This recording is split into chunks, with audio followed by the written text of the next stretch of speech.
Да се остави туристички Охрид втора година поред без уредени плажи е погубно. Катастрофални се последиците од неажурноста на надлежните институции, кои 4 години не ги понудија плажите под концесија и не се потрудија барем да најдат преодно решение пред почетокот на ова лето, вели охридскиот градоначалник Пецаков. Постапката за уредување на крајбрежјето не е ни почната.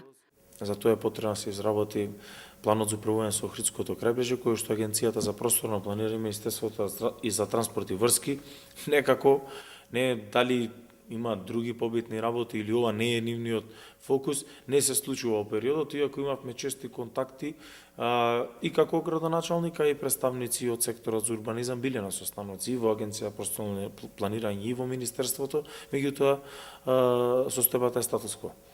Згора на се, поранешните концесионери ја тужат општина Охрид поради начинот на кој што тие остана без договори за стопанисување со плажите.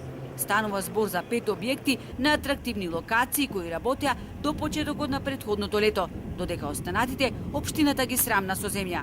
Некогашните закупци сега на суд бараат општината да ги обештети поради претрпените загуби од неработењето.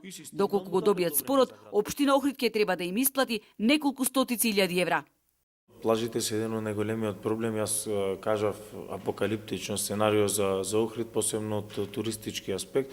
Дури се понудивме за изработка на планот да ги точно опфатите каде што ќе се плажите, каде што тој план за Охридското крајбрежје ќе кажете дека има, не знам, 15, 20, 30 уредување на плажи, ние да земеме да ги изработиме од нашиот сектор од нашиот сектор урбанизам и потоа да ги дадеме на начин на кој што ќе се одлучи да се стопанисуваат. Меѓутоа и така не најдовме на разбирање.